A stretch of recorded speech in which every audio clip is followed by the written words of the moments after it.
नमस्कार विद्यार्थी मित्रांनो, नर्सिंग नोट्समध्ये आपले स्वागत आहे। प्रश्न आहे टिपा लिहायचा, सेवा अंतर्गत प्रशिक्षणाचे फायदे।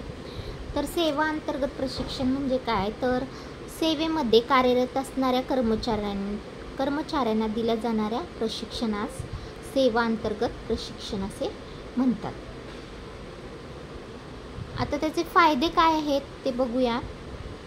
सेवा अंतर्गत प्रशिक्षणामुळे सेवेतील कर्मचाऱ्याचे ज्ञान व कौशल्य वाढण्यास मदत होते।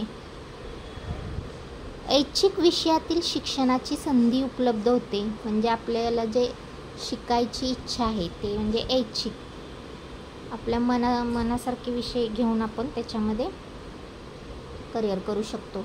ऐच्छिक विषयातील शिक्षणाची संधी उपलब्ध होते। कर्मचाऱ्याची कमाल धारणा वाढते। कर्मचाऱ्याच्या सेवेविषयी आत्मविश्वास वाढतो। करिअरच्या नवीनतम संधी उपलब्ध होतात। शास्त्रोक्त ज्ञान, कला, कौशल्य आणि तांत्रिक ज्ञान वाढते। वैद्यकीय व परिचर्या व्यवसायातील नवीन आधुनिक बदल समजतात। कामामध्ये संख्यात्मक, गुणात्मक वाढ करता येते। नवनवीन कल्पना कळतात, सुचतात आणि ग्रुपमध्ये काम करण्याची आवड निर्माण होते। संगनायकाच्या भूमिकेस वाव मिळतो। तसेच सुप्त कला गुणांनाही वाव मिळतो। व्यक्तिगत व्यावसायिक वाढ होते। सेवा अंतर्गत प्रशिक्षणामुळे कर्मचाऱ्याच्या ज्ञानाची व कार्यक्षमतेची पातळी वाढते। घेतलेल्या ज्ञानाचा आपल्या कार्यक्षेत्रात उपयोग करून आपले काम जास्त परिणामकारक करता येते। हे आहे सेवा अंतर्गत प्रशिक्षणाचे फायदे। पुढील प्रश्न आहे 8वा, परिचर्या व्यवसायातील सुसंधी म्हणजेच नर्सिंग फील्डमधली अपॉर्च्युनिटी काय आहे। नर्सिंग व्यवसायात करिअरच्या खूप चांगल्या संधी आहेत। या क्षेत्रात शिक्षण घेतलेल्या लोकांना भारतात आणि विदेशातही चांगल्या नोकरीच्या संधी मिळतात। रुग्णालये, दवाखाने, नर्सिंग होम आणि आरोग्यसेवा पुरवणाऱ्या इतर संस्थांमध्ये परिचारिका म्हणून काम करण्याची संधी मिळते। तसेच या क्षेत्रात संशोधनाचे आणि शिक्षणाचेही पर्याय उपलब्ध आहेत। नर्सिंग व्यवसायातील संधी: रुग्णालये आणि दवाखाने,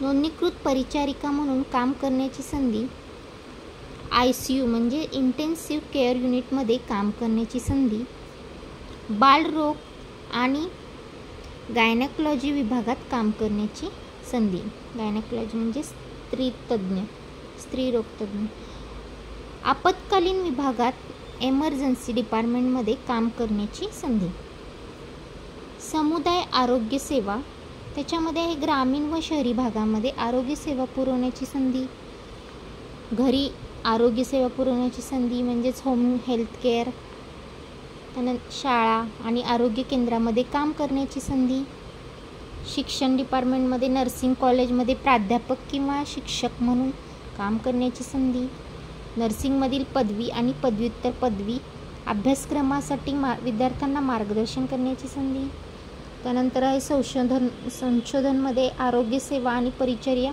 क्षेत्रातील संशोधनात सहभागी होण्याची संधी, नवीन उपचार पद्धती आणि तंत्रज्ञान विकसित करण्याच्या संशोधनात काम करण्याची संधी, त्यानंतर आहे प्रशासन विभागात बघा, रुग्णालय आणि आरोग्यसेवा संस्थांमध्ये प्रशासकीय पदावर काम करण्याची संधी, नर्सिंग विभागाचे व्यवस्थापन करण्याची संधी।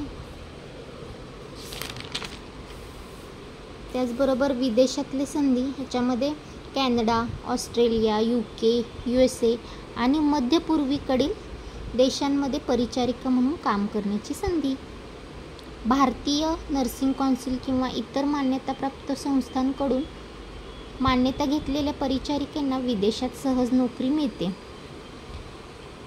नर्सिंग हे एक उत्तम करिअर पर्याय आहे, ज्यामध्ये समाजसेवा व आर्थिक सुरक्षितता दोन्ही मिळते। या क्षेत्रात शिक्षण आणि कठोर परिश्रमातून चांगले भविष्य घडवता येते। तर पुढील प्रश्न पुढच्या व्हिडिओमध्ये मी लवकरात लवकर तुमच्यासाठी घेऊन येणार आहे। तोपर्यंत माझ्या चॅनलला लाईक, शेअर, सबस्क्राईब आणि कमेंट करायला विसरू नका. थँक्यू.